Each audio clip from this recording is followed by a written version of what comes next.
1950च्या दरम्यान देवरुखच्या शाळेमध्ये मुरलीधर विश्वनाथ बोडस नावाचा एक शाळकरी विद्यार्थी होता. उनाडक्या टवाळक्या अभ्यास याचं एक मिश्रण करून आपल्या मनाप्रमाणे वागण्याचा या मुरलीधरचा म्हणजे मुरलीचा परिपाठ होता. त्या वयामध्येच म्हणजे 8-10 वर्षाचा असतानाच हा मुरलीधर जगनमित्र झालेला होता. आता जगनमित्र म्हणजे देवरुखामधला प्रत्येक माणूस या मुरलीधराला ओळखत होता.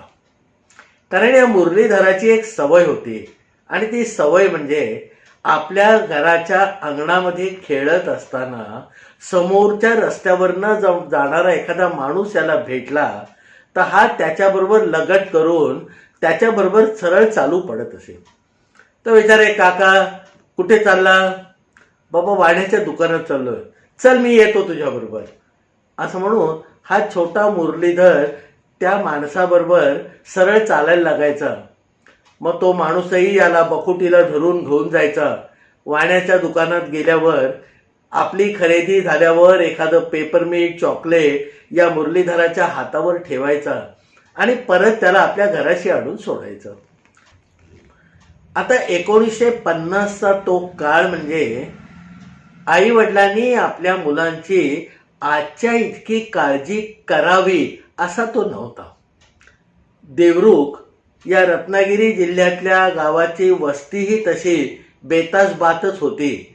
बहुतेक जण एकमेकाला ओळखणारेच होते आणि माणसांबद्दल परस्परांना एक विश्वास होता.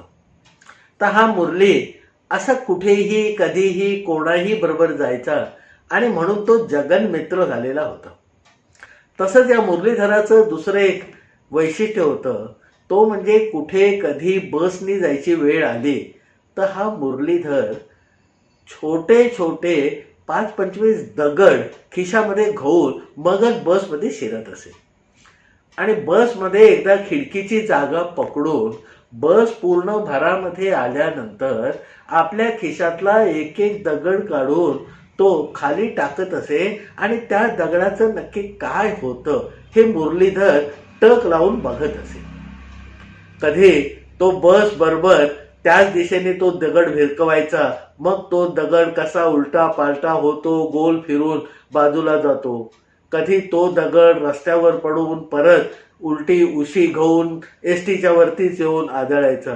कधी तो दगड तसा धावत थोडा एसटी बरोबर पळायचा. हे सगळं मुरलीधराला बसमधून बसल्यावर बाहेर बघताना फार मोठी गंमत वाटे.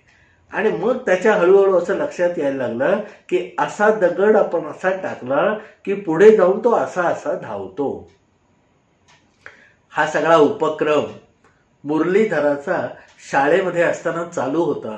आणि इयत्ता 7वीची परीक्षा पास होऊन आमचा हा मुरलीधर पुढच्या शिक्षणासाठी आपल्या मामाकडे मुंबईला दाखल झाला.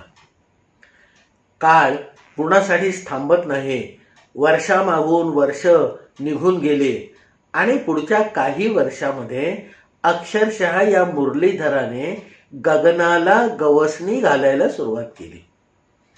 होता होता 1971 साल उजाडलं आणि आपल्या शेजारी असलेल्या राष्ट्रामध्ये म्हणजे पाकिस्तानमध्ये अंतर्गत कुरबुरीनं सुरुवात झाली आणि त्याचा त्रास 1971 सालच्या सुरुवातीच्या काही महिन्यामध्ये आपल्या देशाला होऊ लागला. पूर्व पाकिस्तान आणि पश्चिम पाकिस्तान यांच्यामध्ये एक अघोषित असं युद्ध सुरू झालं आणि पूर्व पाकिस्तानातून निरपराध आणि सगळं काही लुटले गेलेल्या निर्वासितांचे लोंढे भारतामध्ये यायला लागले आणि भारताच्या अर्थव्यवस्थेवर एक प्रकारचा ताण निर्माण व्हायला लागला.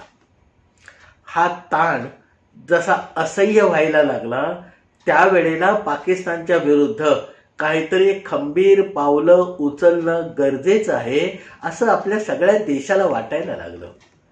आणि होता होता जेव्हा 1971 सालातला डिसेंबर महिना आला त्यावेळेला तत्कालीन प्रधानमंत्री म्हणजे इंदिरा गांधींनी पहाटे 4 वाजता पाकिस्तानला त्यांच्याच भाषेमध्ये सडेतोड उत्तर देण्याचा आदेश आपल्या तिन्ही सैन्य दलांना दिला आणि त्यासाठी जे काही योग्य असेल ते सर्व काही करण्याची मुभाही देऊन टाकली. सकाळी 4 वाजता माननीय इंदिरा गांधींचा तो आदेश तिन्ही सैन्य दलांना मिळाल्याबरोबर पंजाबामध्ये असलेल्या आपल्या एअर बेसवरून 4:30 वाजता म्हणजे 4:30 एका पाठोपाठ एक अशी 6 जेट फायटर विमानं आकाशामध्ये उडाली. ही आपली उडालेली विमानं काही अवधीमध्ये पाकिस्तानामध्ये घुसून लाहोर पार करून थेट रावळपिंडीपर्यंत गेली आणि रावळपिंडीवरती अतिशय योग्य प्रकारे योग्य ठिकाणी आणि जास्तीत जास्त नुकसान करणारी बॉम्बफेक करून ही विमानं पुढच्या 1.5 तासांनी आपल्या भारताच्या हद्दीमध्ये परत आले आणि पंजाबातल्याच त्या एअर बेसवर सुखरूप उतरले. अचानकपणे झालेल्या या हल्ल्याने पाकिस्तान हादरून गेलेला होता, पण रावळपिंडीच्या आसपास आपलं जे गुप्तहेरांचं नेटवर्क होतं त्यांच्याकडनं दुपारी 3-3:30च्या सुमारास आपल्या वायुदलाकडे एक संदेश आला की आज सकाळी जो हल्ला करण्यामध्ये आला त्याच्यामध्ये रावळपिंडी शहराचं अपरिमित असं नुकसान आपल्या विमानांनी केलेलं आहे आणि पाकिस्तानला पहिला धडा यशस्वीपणे आपण दिलेला आहे. हा संदेश आपल्या गुप्तहेरांकडून पंजाबमध्ये असलेल्या एअर बेसवरती आल्यावर तिथले जे कोणी उच्चाधिकारी होते त्यांनी सकाळी फायटर जेट घेऊन गेलेल्या 6 वैमानिकांना आपल्या समोर बोलावलं आणि त्यांचं अतिशय मनापासून अभिनंदन केलं त्यांनी केलेल्या या कार्यकर्तृत्वामुळे किंवा एकंदर केलेल्या आक्रमणामुळे. या 6 जणांमध्ये आमचा मुरलीधर होता. मुंबईला आल्यानंतर आपलं कॉलेजचं शिक्षण पूर्ण करून इंजिनिअरिंगची पदवी घेऊन तो विमान दलामध्ये वैमानिक म्हणून दाखल झाला होता. युद्ध संपलं, आपला विजय झाला आणि रत्नागिरी जिल्ह्यातल्या या एका मुरलीधर फायटरचं म्हणजे त्यावेळेला हवाई दलामध्ये त्याची जी पोस्ट होती ती होती विंग कमांडर मुरलीधर. या मुरलीधराचं रत्नागिरी जिल्ह्यामध्ये जिल्हाधिकाऱ्यांच्या हस्ते मोठा सत्कार करायचं ठरवलं. सत्काराची सगळी तयारी झाली. आमचा मुरलीधर थोडे दिवसाची सुट्टी काढून आपल्या गावी आला. त्या सत्कार समारंभाला उभा राहिला. सगळ्या वक्त्यांनी या मुरलीधराचं अतोनात कौतुक केलं आणि नंतर मुरलीधराला समोरच्या प्रेक्षकांना किंवा उपस्थित जनसमुदायाला काही सांगण्याची विनंती केली. रत्नागिरी जिल्ह्यामधल्या लोकांच्या प्रेमाने भारावून गेलेला मुरलीधर आपल्या सत्काराला जेव्हा उत्तर द्यायला उभा राहिला तेव्हा त्याने 2-3 गोष्टी खास म्हणून सांगितल्या. त्या म्हणजे त्याने सांगितलं की सैन्यानी आणि हवाई दलाने केलेला सगळा पराक्रम आपल्यापर्यंत पोहोचला असेल, पण त्याच्यामधल्या कदाचित काही गोष्टी आपल्याला माहीत नसतील. त्यातल्या 2-3 गोष्टी मी आपल्यासमोर आज सांगतो. असं म्हणून मुरलीधरांनी सांगितलं की रावळपिंडी हे शहर तसं हॉस्पिटलनी गजबजलेलं आहे.